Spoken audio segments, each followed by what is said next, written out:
Queridas amigas, queridos amigos, boa noite a todos. Que Jesus nos abençoe, nos proteja, que Ele nos permita, pelos próximos minutos, podermos aí fazermos algumas reflexões em torno de O Livro dos Espíritos, que nós estamos estudando, mas também em torno de o Evangelho e de todas aquelas palavras que emanam do alto em nossa direção, considerando que a doutrina espírita ela é 100% prática. Não há como separar teoria de prática nela. Nós buscamos no repositório das letras, das escrituras, daquilo que é publicado, seja por encarnados que estudam, sejam pelos espíritos que, pelas mãos dos médiuns, psicografam, reconhecendo ali letras que serão para nós úteis em nossa vivência. Por isso, muitas vezes, a gente vai se admirar de escutar que não existe a expressão ex-espírita ou espírita não praticante.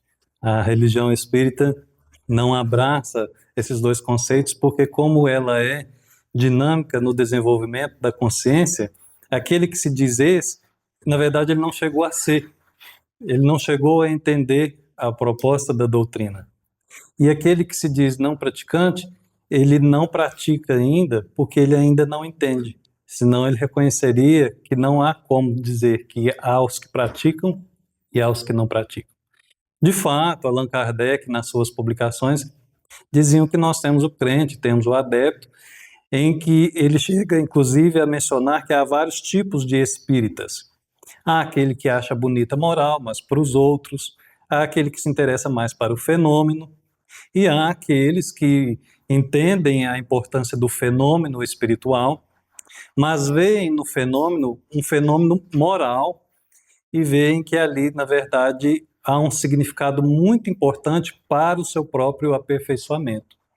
Então, quando a gente vai para a reunião mediúnica, quando a gente vai receber um passe, quando há um prato de sopa sendo doado, uma cesta básica, uma palavra amiga, uma palestra sendo realizada, são espíritos trabalhando em prol de outros espíritos. Somos espíritos buscando o desenvolvimento espiritual. E, naturalmente, como a gente está encarnado, nós só conseguiremos desenvolver, progredir, se nós sustentarmos e mantermos bem também o nosso veículo físico. Então, por isso que os espíritos vão dizer para nós em O Evangelho segundo o Espiritismo, cuidar do corpo e do espírito. Já que estamos encarnados, é preciso que a gente cuide da roupa temporária do espírito. Senão a gente vai ficar aí constrangido, como alguém que é chamado a ir a um local com a veste que é inadequada. Inadequada muitas vezes não porque não é aquela roupa certa, mas porque ela anda suja, rota, andrajosa, e ela precisa de um pouco mais de cuidado. É a mesma coisa conosco. Infelizmente, pela matéria, a gente às vezes se envolve tanto com o corpo que acaba se preocupando tanto com ele que se esquece que todo excesso se transforma num processo de adoecimento.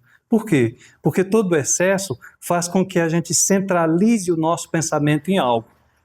E focando então a nossa atenção no nosso corpo, a gente começa a pensar que é um corpo buscando experiências espirituais. Na verdade, é o contrário, nós somos espíritos passando por uma experiência corporal.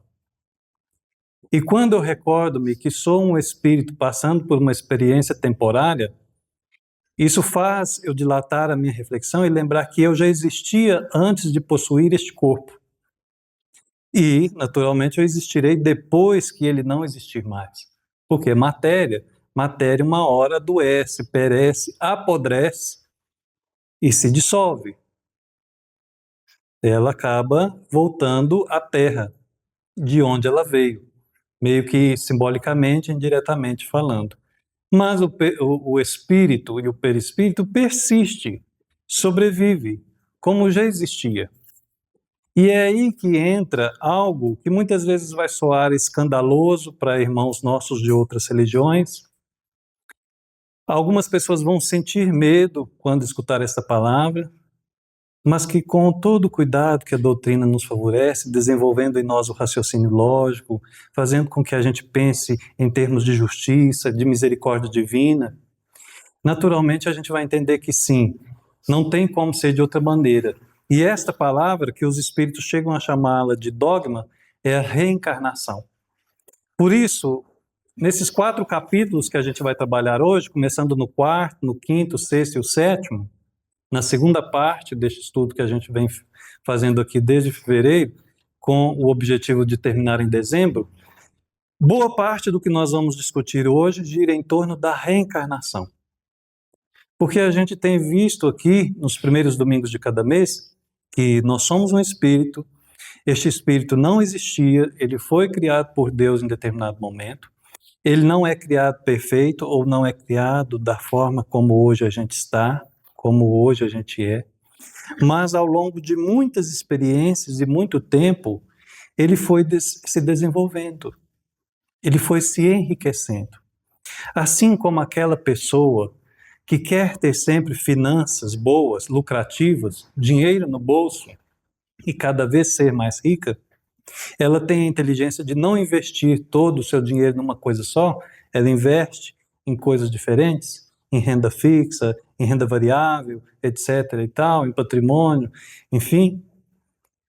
A mesma coisa deve ser para nós, enquanto o espírito que evolui. E assim, à medida que a gente vai passando ao longo do reino vegetal, do reino animal, do reino hominal, nós vamos tendo as mais diversas experiências. Vamos ali desenvolvendo a memória, a criatividade, o raciocínio, o nosso comportamento moral, de onde vai surgir em nós o senso de amor, que é uma das últimas coisas que surgiu em nós. O amor é algo muitíssimo novo no nosso ser. Por isso a gente ainda falha muito nele. Em matéria de amor a gente tropeça demais. Por isso, porque nós somos ainda muito novos nele. Aquilo que em nós já está sedimentado, já está fixado, a gente já não tropeça tanto.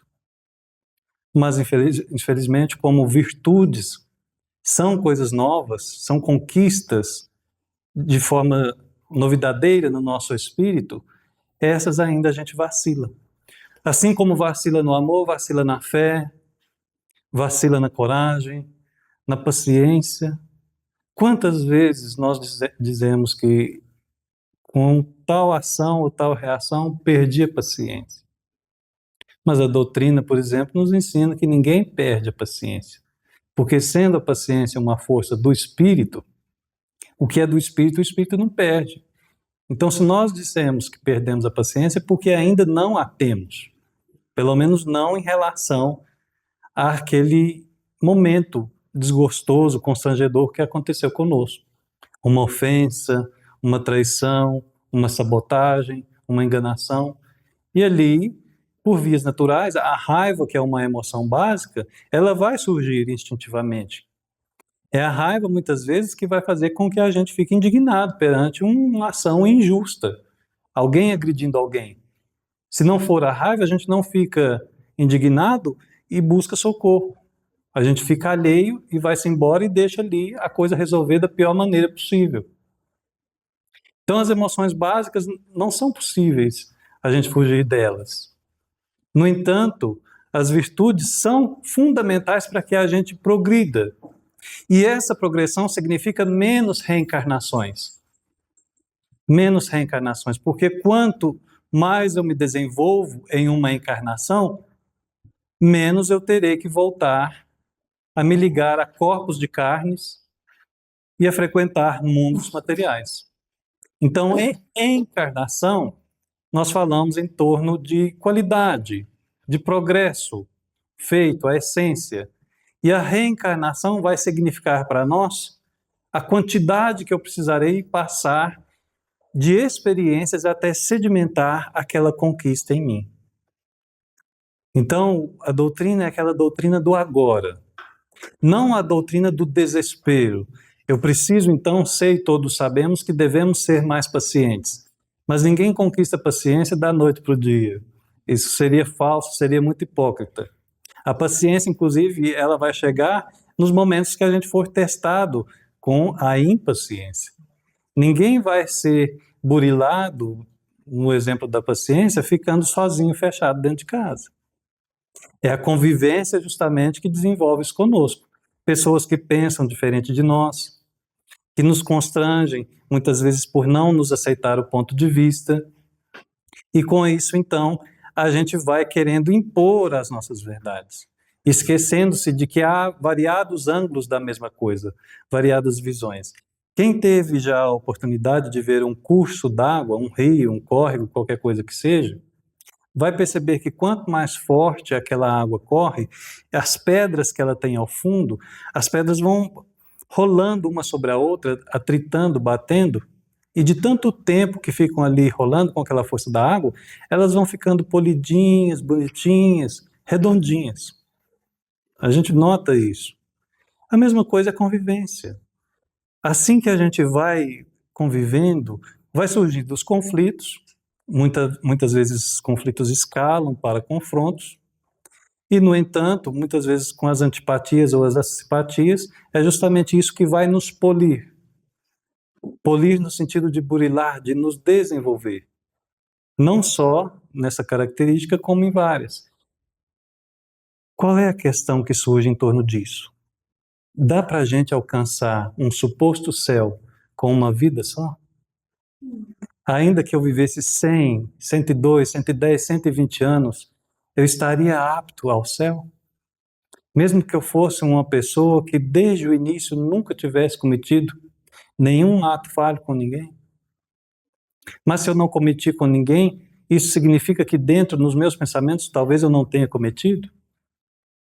Quem me garante que eu acertei do início ao fim? Qual é o passaporte que me dá uma eternidade por 70 anos que eu passei renunciando, dizendo não, negando e sofrendo para chegar neste patamar? É uma lógica que não casa. O nosso raciocínio, por mais simples que ele seja, ele diz no fundo, não pode ser assim. Não pode. Porque como então aquele ser que desencarna com 70 anos, que fez uma coisa errada, mas se redimiu e tem então a certeza que vai alcançar o céu, vá lá, talvez alcance. E aquela criança de 5 anos que desencarna, talvez com um problema muito sério, para onde ela vai? Mas dizem os espíritos, como é que ela pode ir para o céu se ela não fez o mal, mas também não teve o tempo de fazer o bem? E aí, ao longo da história, fomos criando figuras para alimentar a nossa fantasia. A figura de um purgatório, a figura de um limbo, locais em que podem receber estas almas. Um céu muito difícil de ser alcançado, um inferno muito fácil de se chegar. E por trás disso tudo, um medo tão grande que até hoje perturba os nossos corações. De modo que muitas vezes a gente vai encontrar o mesmo medo do inferno dentro da casa espírita, naqueles que têm medo do umbral, comparando o umbral com o inferno. Mas quanto tempo a gente passar pensando que vai cair na treva, é tempo perdido que nós poderíamos estar aproveitando, conquistando espaços mais elevados. Na prática, morrer não muda muita coisa na nossa vida. Se a pessoa pensar que vai dormir, ela vai dormir. Se ela pensar que vai ser uma festa, vai ser uma festa. Se ela pensar que ela vai ser julgada, ela vai ser julgada. Porque como o mundo espiritual é um mundo moral, os nossos pensamentos nos direcionarão para aquilo que vai estar afim com a nossa maneira de crer. A espiritualidade não nos dá choques de realidade para além daquilo que a gente consegue entender como verdadeiro ou falso.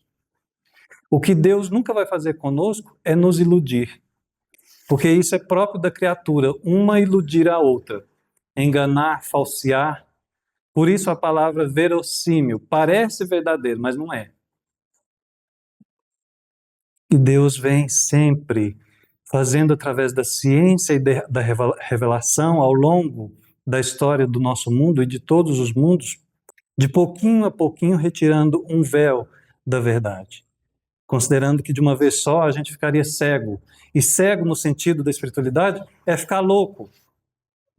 A loucura da cruz, por exemplo, nós, se fôssemos um espírito puro, considerando que seremos julgados de maneira imparcial e seremos assassinados pelo bem que fizemos, já que mal nunca fizemos, será que teríamos a atitude de irmos até uma cruz de livre, espontânea vontade? Veem que o que é pureza para um é loucura para nós ainda. Ele, o mais elevado, Jesus, que veio do alto, governador da terra, nos deu lições ali que, pelo nosso grau evolutivo, ainda não são fáceis de serem entendidas. Se não são fáceis de serem entendidas, imagina serem replicadas, praticadas, já que, segundo a questão 625, ele é guia e modelo, porque é o tipo mais perfeito que a espiritualidade já nos ofertou, como aquele parâmetro que a gente deve mirar para se melhorar. Quando a gente pensa que o ser é puro, então ele detém superpoderes, ele já está em comunhão plena com a divindade, e aí se ele quisesse arrasar o mundo inteiro, destruir seus inimigos, ele poderia. Poderia, mas não é do feitio de um espírito puro fazer isso. Então ele se permite ser crucificado, porque ele foi crucificado, mas não foi morto, já que a morte não existe. O que existe são passagens de dimensão, são passagens de plano. Certo. São mais de 200 questões. Para ninguém ficar assustado, nós não vamos lê-las. É mais mesmo este estudo uma apresentação panorâmica do livro. O Livro dos Espíritos, a gente sempre fala e repete, ele deve ser lido pelos espíritas como o médico necessita ler o tratado de anatomia para poder clinicar, para poder cumprir sua vocação. Ninguém tem coragem de ir num consultório de um médico que não conhece nada de anatomia. Porque a hora que ele vai ali operar o fígado, ele abre a perna. Vai mexer no baço, ele pensa que está na cabeça. Ele não sabe nada de anatomia. A mesma coisa acontece conosco. O espírita que não tem o interesse em ler, em começar a ler o Livro dos Espíritos, ele ainda não começou a ser espírita. Porque a gente corre aquele grave risco de entender parte naquilo que não entende, colocar a nossa parte, a nossa maneira de entender, a nossa maneira de achar, de interpretar. E ali a gente falha, porque vai criando uma religião pessoal no sentido pejorativo, no sentido negativo. Aí nós não somos espíritas, nós temos um espiritismo próprio, cada um tem o seu, entendendo da sua maneira. Vamos abraçando coisas que não fazem sentido, e ali depois vamos reconhecer mais cedo ou mais tarde que na hora que a gente precisa, a falta de sentido nos deixa na mão. Também destacamos a importância dele, porque depois vem aquela obra de Kardec que é a mais vendida em todos os tempos no Brasil, que é o Evangelho segundo o Espiritismo. Não podia ser diferente. Nossa pátria, como é cristã, como é muito religiosa, no sentido ritualístico, no sentido tradicional, o Evangelho pegou muito bem aqui. Diferente da França, que hoje Kardec é praticamente um desconhecido para a maior parte da população. Mas ainda assim, eu só entenderei direito o que está escrito em O Evangelho segundo o Espiritismo se antes eu vier beber na fala dos Espíritos. Porque senão, quando eu for ver o que os Espíritos estão ditando lá em O Evangelho segundo o Espiritismo, eu vou interpretar a palavra castigo, punição, recompensa, como eu entendo-as até aqui. E, na verdade, quando eles utilizam de palavras desse jeito, são símbolos para aquilo que, conforme a consciência, nós consideramos consequências, por exemplo, castigo, uma consequência que nos causa sofrimento. Ninguém sofre castigo por ter feito bem. Mas a gente também não deve esperar recompensa por dizer a verdade. Dizer a verdade é a nossa obrigação, não passa disso. E só vamos entender o Evangelho neste patamar se primeiro viermos entrar no psiquismo dos espíritos. É um idioma novo, sim, muitas vezes revolucionário, para quem entra na doutrina pela primeira vez, e não dá para dizer a primeira vez é um dia só, o segundo, o terceiro, o primeiro mês, não. Entrar em contato com a doutrina é um caminho sem fim, é um caminho de aprendiz, que a gente entra e não tem tempo para terminar.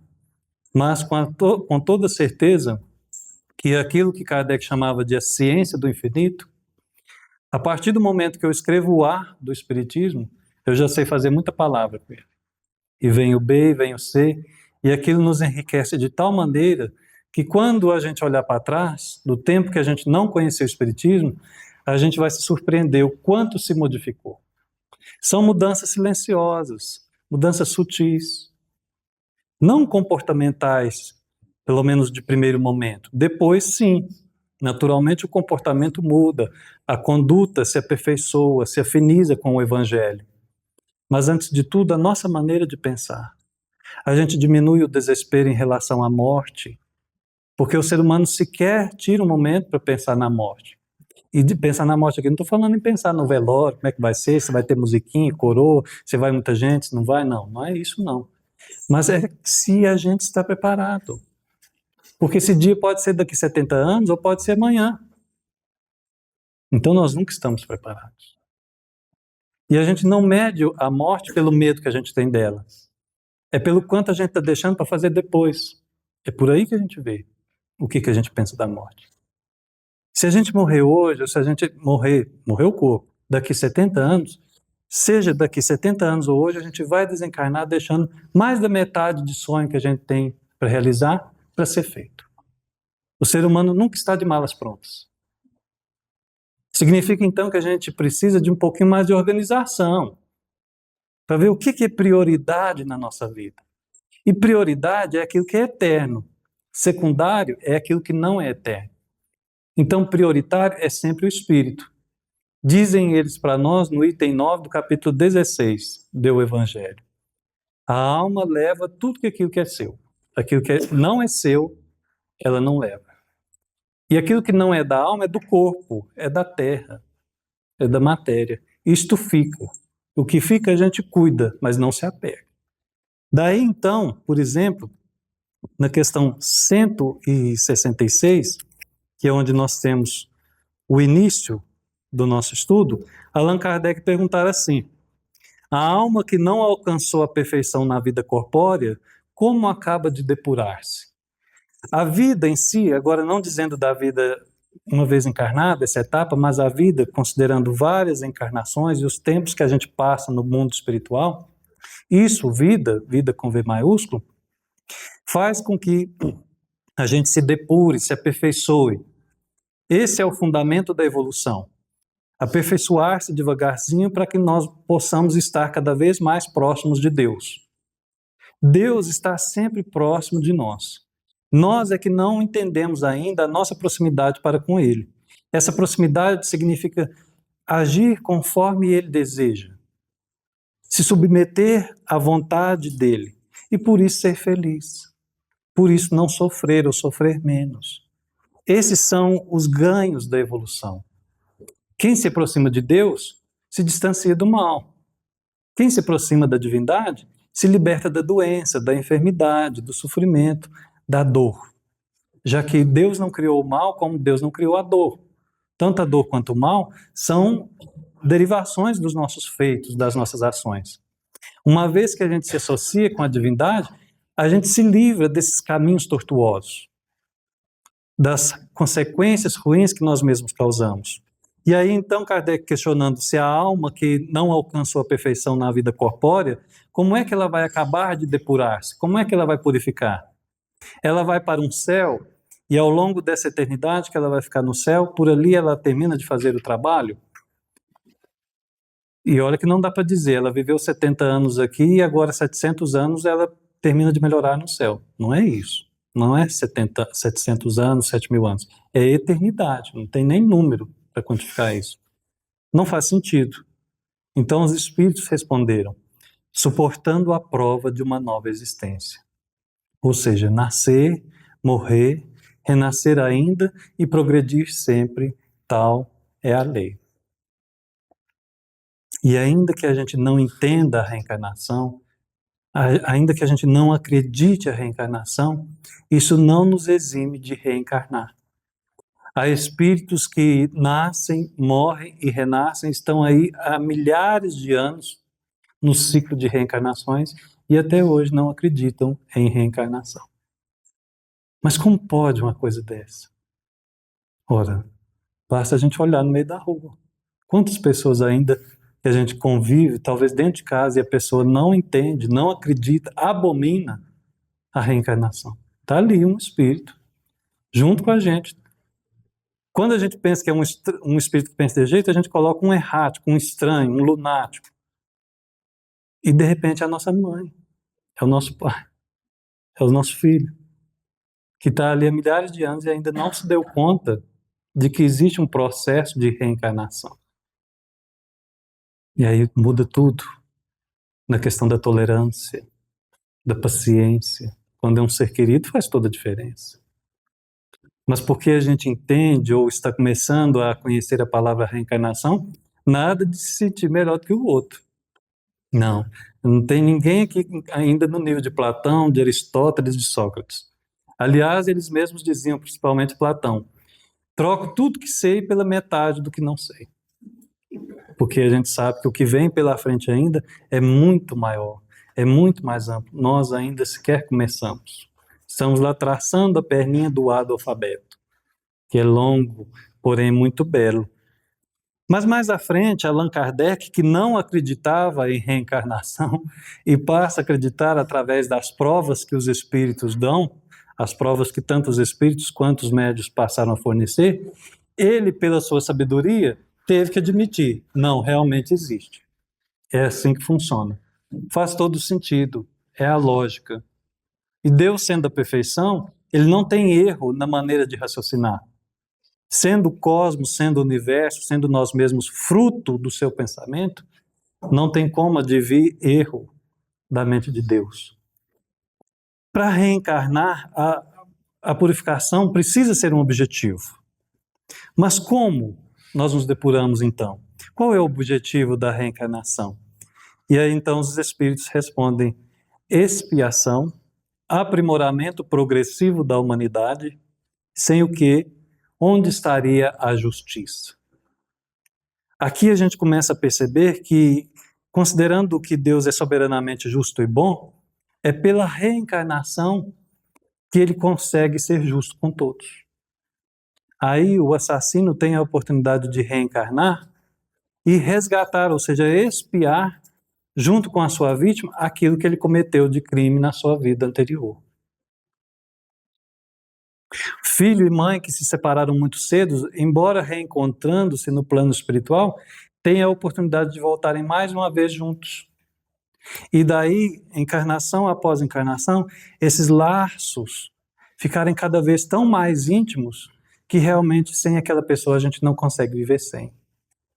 Daí os próprios espíritos dizerem que o amor de mãe é o maior amor do mundo.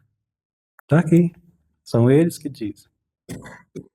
E vamos reconhecendo que somente pelo contato repetido com aqueles aos quais nós vivemos bem ou fazemos o mal é que nós conseguiremos expiar, ou seja, resgatar, quitar as questões abertas do passado, cicatrizar as feridas que nós fizemos nos outros, como também, além de cicatrizar, oferecer a mão erguida levantando do chão. Daquele chão que muitas vezes fomos nós que jogamos a pessoa, no empurrão covarde. É assim que a gente vai se burilando, vai se melhorando e vai progredindo a comunidade da qual nós estamos inseridos. Imagina se cada um passasse só uma vez aqui na Terra. É possível, é possível. Mas, de praxe, o que a gente percebe é voltando, é renovando laços, é reforçando sentimentos, é convivendo novamente.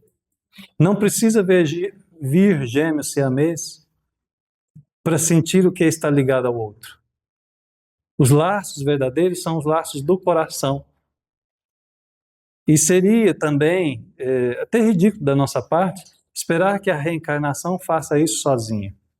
Desde já a gente consegue estreitar, buscando ser mais afetivo e menos afetado, pelas ações e reações dos outros, ser mais compreensivo com o grau de evolução que cada um se encontra, e percebendo que se Deus tem tanta paciência conosco que deixa a gente voltar tantas vezes quanto for preciso, por que a gente vai perder paciência com o outro? Se Deus tolera, por que é eu que vou querer julgar e condenar? E, no entanto, pelo automatismo de muitas vidas, julgando, condenando e muitas vezes executando, a gente se esquece e acaba atuando como justiceiro, enquanto Deus já tem uma ferramenta belíssima como recurso da justiça divina, que é a reencarnação. Mas nesse capítulo 4, nós temos vários outros subtemas, dentre os quais nós falamos aqui 2 especificamente, da reencarnação e a justiça da reencarnação. Temos também a questão da encarnação nos diferentes mundos, já que a gente não encarna, não reencarna somente aqui. É bem possível que aqui não seja o primeiro mundo em que a gente esteja encarnado, nós já passamos por outros, e muito mais certo é que nós vamos passar por outros depois deste aqui. Daí, lá nos capítulos iniciais do Evangelho segundo o Espiritismo, a gente perceber que assim como os espíritos têm uma escala de evolução, como no item 100 do Livro dos Espíritos, os mundos também têm. Os mundos de provas e expiação, os mundos de regeneração, os mundos felizes, os mundos celestiais. A casa tem que ser compatível com o seu morador. Se é uma pessoa limpa, ela não tem direito e não tem nem o dever de viver no local sujo. E os espíritos vão dizer para nós que a Terra muitas vezes se assemelha a uma oficina, a uma escola, mas também a um hospital e a uma penitenciária. Haja vista o grosso da população encarnada e desencarnada que faz o somatório dos que estão vinculados a este planeta, sob sempre a tutela de Jesus. Para estar nessa terra só pelo poder de Jesus.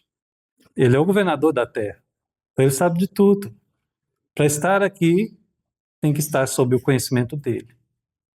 Talvez por aí ele tenha dito, meu pai até hoje trabalha, e eu trabalho também.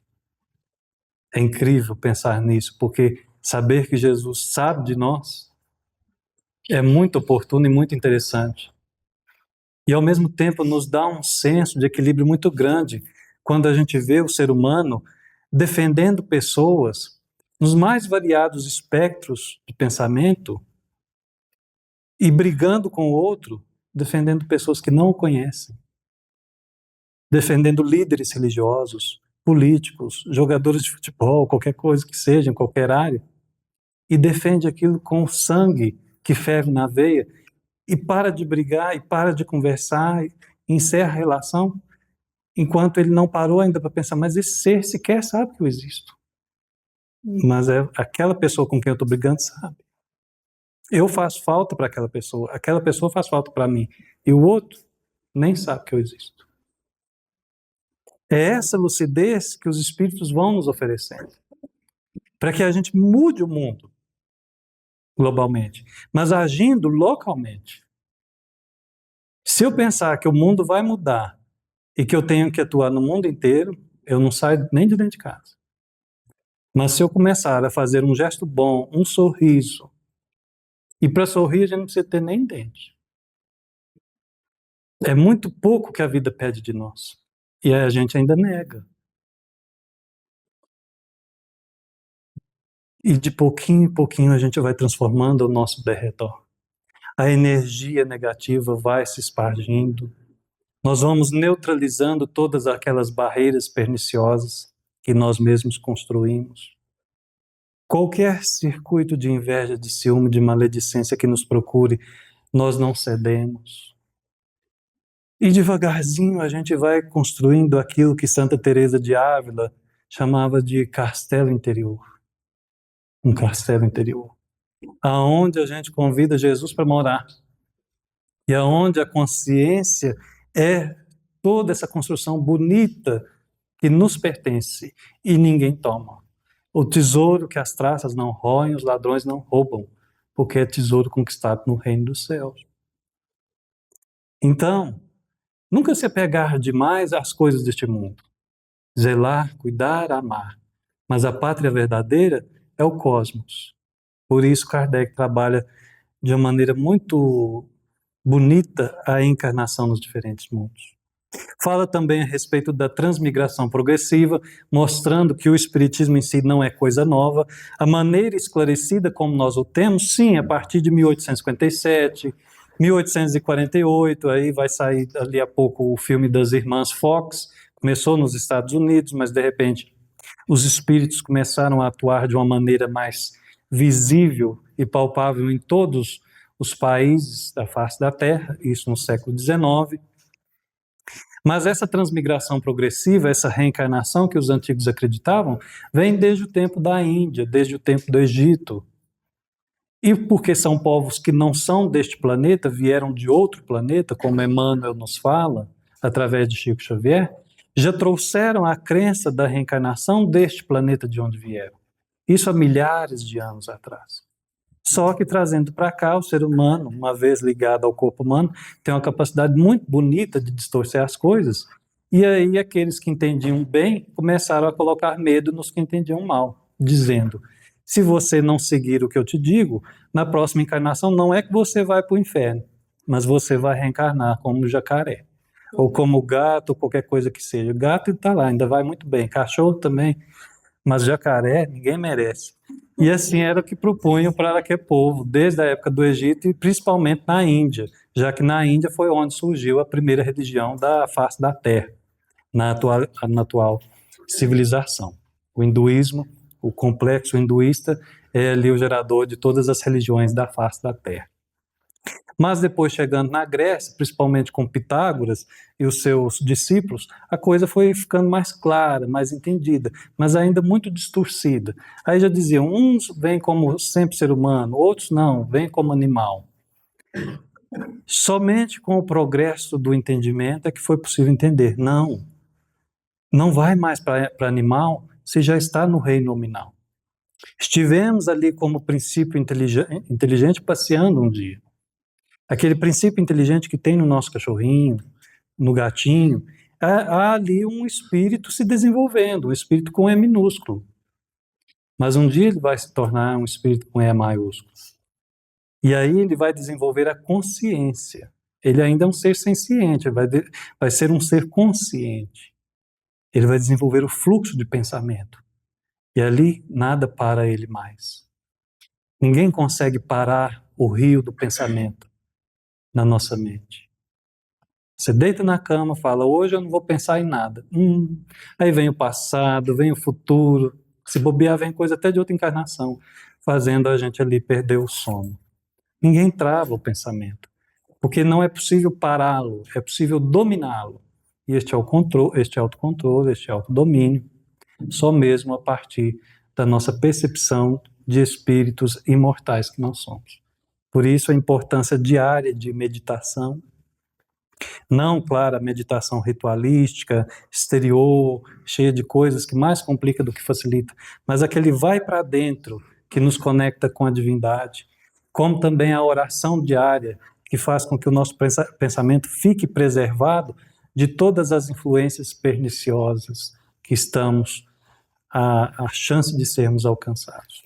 Quem tiver interesse depois, ler os livros de André Luiz nos ajuda muito a reconhecer essa nuvem de testemunhas que passa junto conosco pela Terra.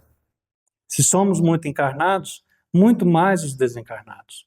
E eles nos influenciam de uma maneira muito sutil, também muitas vezes muito direta. O livro Libertação, o livro Sexo e Destino, como todos os demais da Lavra de André Luiz por Chico Xavier, nos apresenta muito bem como nos comportarmos para que não fiquemos à mercê desses irmãos que ainda querem sorrir em cima da nossa desgraça. Vem falando também ainda neste capítulo 4 do destino das crianças depois da morte, do sexo nos espíritos. 3 pequenas questões que até hoje geram muito a pensar, muito a refletir. Mas que já para aquela época de Kardec foi um avanço muito grande, porque a mulher toda a vida foi muito denegrida, muito desprezada no campo ocidental da Terra, também no campo oriental, mas sempre colocada de lado, de uma maneira subsidiária, por sociedades patriarcais, machistas, em que a mulher acabou encontrando a oportunidade de votar de eleger seu candidato, de participar como governante, somente há pouco mais de 100 anos. A conquistar o direito de trabalhar fora, de se divorciar do marido. Coisas que para nós hoje soam absurdas, mas que são conquistas tão recentes. E desde aquela época os espíritos já vêm falando. Pouco interessa se nasce homem ou se nasce mulher.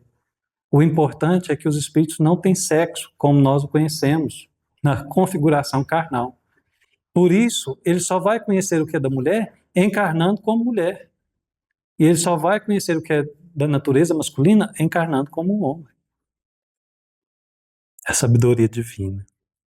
Vem trabalhando também a questão do parentesco, da filiação, a forma como nós vamos nos ajuntando a determinados espíritos no plano espiritual e congregando ali aqueles mais próximos para que no palco da vida a gente adote alguns papéis. E aí chegamos aqui, uns se tornam pais, outros mães, outros sogra, outro sogro, cunhada, avó, tio, filho, neto, mas que são configurações que, segundo a reencarnação, mudam de tempos em tempos. Aquele avô, aquele homem que deixou a herança para o seu filho, cuidar da posteridade, ter a sua família ali sempre com recursos financeiros que eram abundantes, eram abastados, e de repente o filho torra tudo. Torra tudo. Não chega aquele recurso financeiro nem no neto. Mas o avô reencarna como neto. E quando ele volta com a sua capacidade de arrebanhar recursos financeiros, mais uma vez ele restabelece a fortuna na família. Dívidas vão sendo quitadas, dívidas vão sendo abertas, porque aquele também que foi pródigo, torrou com tudo, ele vai ter que reaver. Porque um dia a família tinha, no outro dia perdeu tudo. Teve gente que passou fome, teve gente que abriu dívida, e aquilo então fica como algo a ser ressarcido. Por isso, desde o Evangelho nós vamos escutar que tudo é ceitil por ceitil. É porque não existe privilégio. Perante Deus ninguém está melhor do que o outro. Todos somos vistos em pé de igualdade. Por isso, nós temos que considerar que o mal feito é mal aberto a ser ressarcido a partir do bem. Este amor, como dizia o apóstolo Pedro, que cobre a multidão de pecados. Ele finaliza este capítulo 4 falando a respeito das semelhanças físicas e morais. E termina com as ideias inatas. Esses instintos de raciocínio que nós trazemos desde criança, nossos pais dão mais notícia do que nós mesmos, que são provas fundamentais de que nós já existíamos antes. Crianças que muito cedo desenvolvem uma inteligência muito aquém daquela idade, são precoces em aprender determinada habilidade, e não só do conhecimento em si, como esportes, qualquer habilidade motora, tocar um instrumento musical. A gente vê que está além do que é o comum para a idade de 3, 4, 5, 6 anos, e aquele ser está ali talvez, como alguns casos que a gente viu em reportagens, com 13 anos já fazendo a faculdade de medicina. E sabendo mais, muitas vezes, do que os colegas ali que estão na idade certa do curso universitário.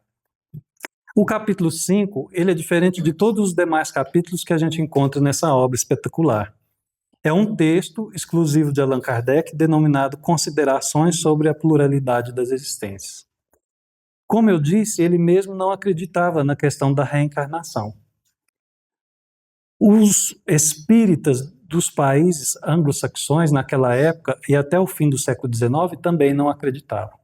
Os próprios espíritos, muitas vezes, que manifestavam ali para aqueles médiuns na Inglaterra, nos Estados Unidos, até diziam não existir a reencarnação. O que por muito tempo foi uma polêmica no espiritismo no mundo. O espiritismo francês e o espiritismo inglês. Existe ou não reencarnação? Neste país diz que sim, neste país diz que não. Com o tempo, os próprios espíritos foram mostrando que sim, que existe. Mas o interessante aqui neste texto é que qualquer pessoa que ainda tenha dúvida de como funciona a reencarnação, porque realmente ela é a verdade divina, aqui a resposta chega muito clara e muito certa. A tal ponto que Kardec termina o capítulo dizendo aquilo que Jesus um dia tentou ensinar para aquele doutor da lei, na calada da noite, porque se ele fosse visto durante o dia com Jesus, ele ia ser condenado. Então Nicodemos o procurou de noite. E Jesus respondendo a ele disse: em verdade te digo, que se um homem não nascer de novo, não pode ver o reino de Deus. O reino de Deus, a perfeição, a pureza do Espírito, a comunhão com Deus. Disse-lhe Nicodemos: como pode um homem nascer sendo velho? Pode tornar a entrar no ventre de sua mãe e nascer uma segunda vez? E Jesus respondeu: em verdade te digo, que se um homem não nascer da água e do Espírito, quer dizer, o corpo e o Espírito, não pode entrar no reino de Deus. O que é nascido da carne é carne, e o que é nascido do Espírito é Espírito. Não te espantes do que te disse, é preciso que nasçais de novo. Então está aqui muito explícito no Evangelho de João, no capítulo 3, que Jesus disse sim, que existe a reencarnação. E querer dar qualquer outra explicação que não seja essa, óbvia, simples e muito lógica, a essas palavras, é ainda permanecer crendo na ilusão. Mas qualquer pessoa tem direito de acreditar na ilusão. Nós precisamos respeitar a crença de todos, em qualquer esfera da vida que seja. Às vezes a gente fala assim, mas é muito sério, porque quando a gente mexe com a crença de uma pessoa, talvez a gente está derrubando ali um edifício inteiro, muito grande. E aí, derrubar um edifício é desmoronar a pessoa. Ela fica sem chão, mas ela fica sem casa, porque ela fica sem refúgio. Ela não dá conta de correr ainda para a nossa crença. E não tem mais aquela crença que ela achava que era verdadeira. E aí, como é que nós fazemos com essa pessoa? Nós tiramos ela da zona de conforto, mas não oferecemos a ela explicação lógica. Por isso, cada pessoa tem seu tempo. Se você é espírita e as pessoas que você ama não são espíritas, espera. Espera. Cada um faz bem naquilo que gosta. O importante é fazer o bem. O importante não é ser espírita. Dizem os espíritos que o espiritismo nos ajuda a chegar melhor do lado de lá porque nos dá maior entendimento a respeito da vida espiritual. Mas o que julga realmente o nosso progresso, se nós vamos para um local bom, que nos satisfaça e nos liberte de sofrimento, é o bem. Quando a religião da terra for o bem, for o amor, e fizermos tudo quanto fazemos, não porque somos espíritas, católicos, evangélicos, umbandistas, etc. e tal, mas porque estamos fazendo com amor e pelo amor, aí a terra, então, terá entrado na regeneração. Enquanto não entendermos assim, a terra não entrará. Porque vai entrar? Um dia vai. É questão de quê? De tempo, mas esse tempo demanda o quê? Transformação pela força de vontade de cada um. No penúltimo capítulo do estudo de hoje, é o capítulo que fala a respeito da vida no mundo espiritual. Então aqui nós temos vários subtemas, que como eu disse pela apresentação panorâmica que a gente faz o estudo, fica o convite aqui para a gente passear pelas questões depois, meditar sobre elas, porque realmente é muito interessante, mas acho que, faço aqui um parênteses muito grande, é minha opinião, acho que é mais interessante se a gente for conhecer pela própria leitura o que aqui está escrito. Aqui Allan Kardec vai falar a respeito dos espíritos errantes, que é o estado do espírito desencarnado entre uma encarnação e outra. Então nós temos 3 tipos de espíritos no cosmos: o espírito encarnado, o espírito errante, que é o desencarnado, mas que tem que reencarnar, e o espírito puro, que ele não está mais encarnado, mas também ele não vai reencarnar mais. A vantagem da pureza é nunca mais precisar reencarnar. Teremos os mundos transitórios, as percepções e sensações e sofrimentos do espírito. Será que o espírito desencarnado sente fome, sente frio? Por que sente? Aquela doença que nos afetou ao longo da vida inteira, aquela doença crônica, autoimune, será que isso vai continuar nos perturbando do lado de lá? A pessoa que desencarnou com uma moléstia, como que ela chega do lado de lá? Depois, Kardec vem mais uma vez fazendo um ensaio teórico sobre a sensação nos espíritos, muito interessante, muito oportuno. A escolha das provas, e aí é mais um ponto revolucionário na doutrina, mostrando que Deus não castiga, Deus não impõe, Deus não renega a sua presença na nossa vida, esquecendo-se de nós na hora do sofrimento. Pelo contrário, os espíritos vão dizer, aquele momento de sofrimento fomos nós que pedimos antes de reencarnar. Mas como eu posso ter pedido uma moléstia grave, séria, que talvez me leve à desencarnação, um problema atroz que me faz chorar, que me faz perder a noite de sono? Mas talvez não foi pedido como prova, mas foi aceito como expiação, porque era necessário passar daquela etapa para seguir adiante. Há um livro do Chico Xavier, também da Lavra de André Luiz, que se chama Ação e Reação. E ali 2 espíritos já estão aptos a ir para locais mais elevados do plano espiritual. Mas antes eles fazem uma análise do passado. E eles percebem que é uma questão aberta. E então eles vêm, reencarnam. É como se fosse a última encarnação nesta terra deles para seguirem para frente. Eles vêm, reencarnam, certo dia eles entram no avião e o avião cai. E morre todo mundo. E aí, enfim, eles fecham a questão. Porque eles conseguem resgatar a dívida de encarnações passadas em que eles empurravam as pessoas de cima de um precipício para que elas morressem na queda. Aí eles ficaram liberados de seguirem à frente. Porque não é a melhor expressão, mas a gente entende bem dizendo assim, sentiram na própria pele o que fizeram com o outro. Mas o sentir aqui na própria pele é a sensação do espírito, em reconhecer como é que ele fez com o outro. Agora ele entendeu. Enfim, ele entendeu. E aí vai caminhando o capítulo pelas relações de além-túmulo, amigos de cá, amigos de lá, desde que não seja amizade de interesse superficial, assim como relacionamento. O amor de cá segue de lá se o amor for alma com alma. Se for corpo com corpo, então está certo até que a morte nos separe. Às vezes separa até antes da morte mesmo. Não só pelo corpo, mas obviamente pela divergência de pensamentos. E está certo. Não dá para seguir com aquilo que é incompatível com o nosso progresso.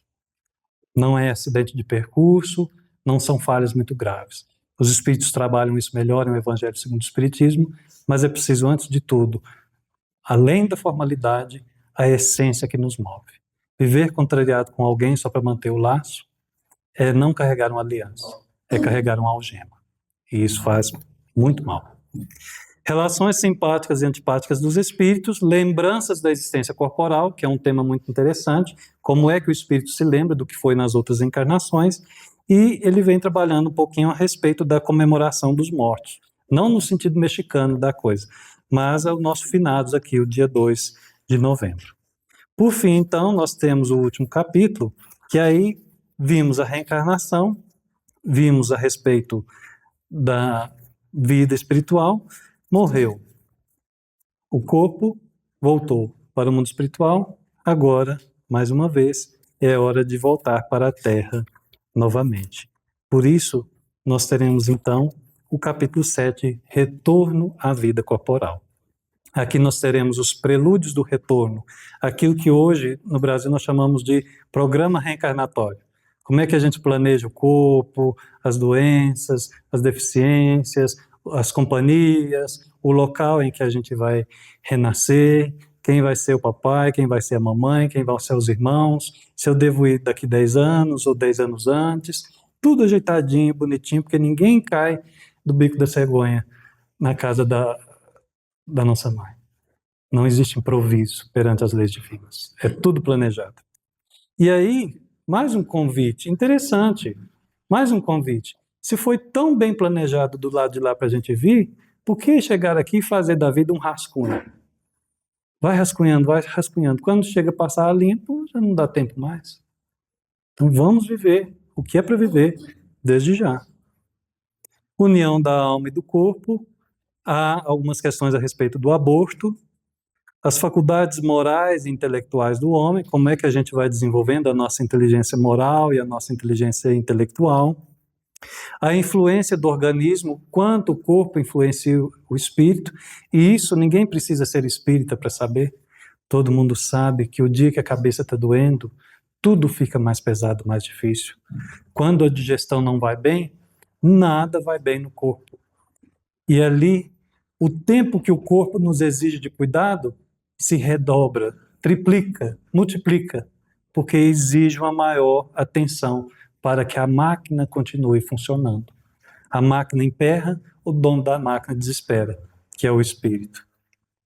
A influência do organismo, nós temos aqui um termo que agora já está em desuso na medicina, mas que os espíritos de Allan Kardec chamavam de idiotia, que é a deficiência intelectual já congênita, a loucura, que hoje também nós temos aí os transtornos mentais, nos mais variados espectros.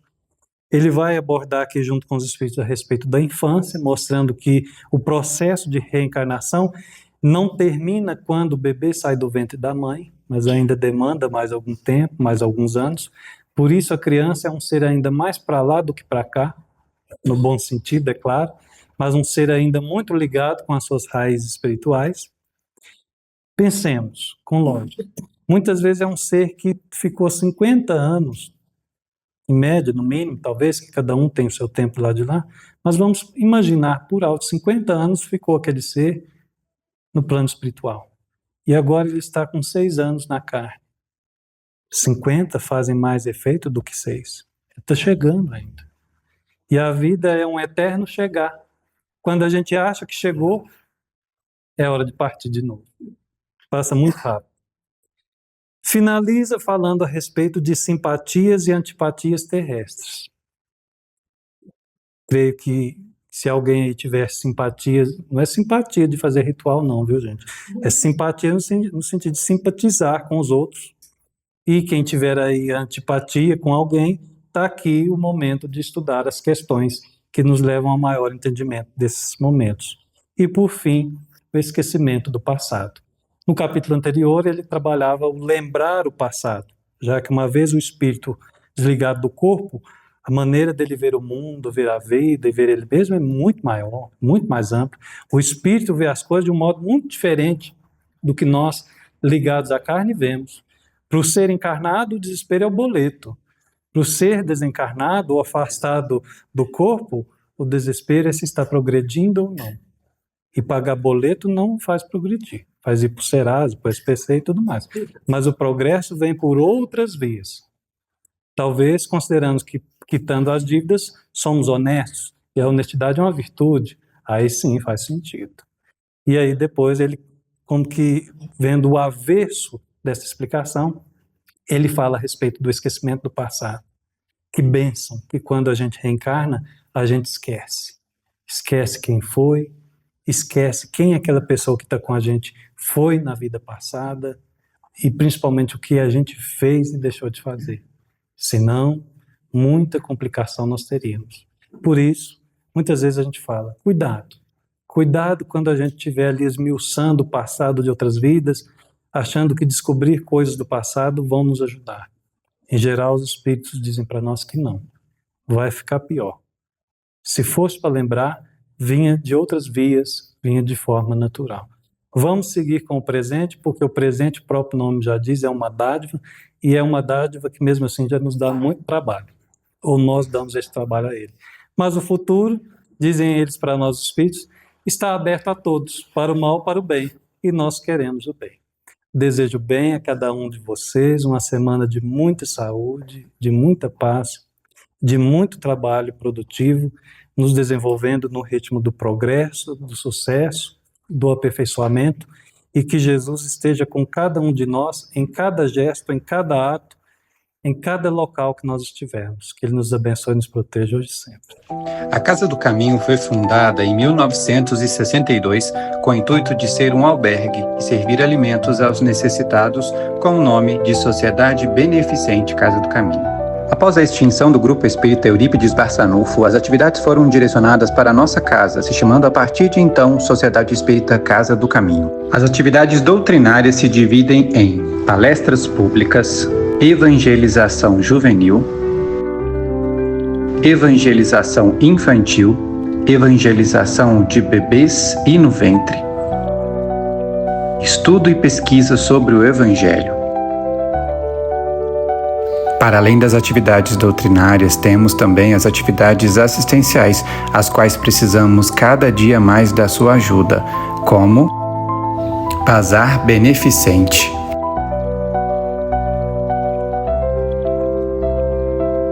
Quentinhas,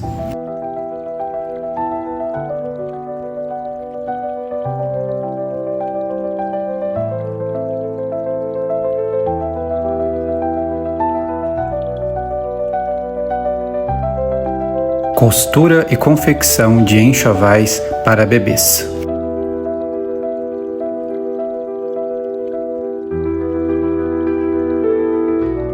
Arrecadação e distribuição de cestas básicas.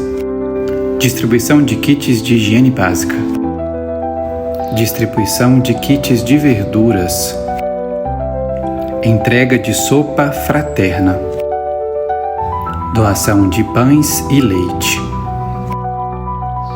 Para que esses trabalhos continuem, precisamos da sua ajuda. Venha trabalhar conosco ao ser um doador associado.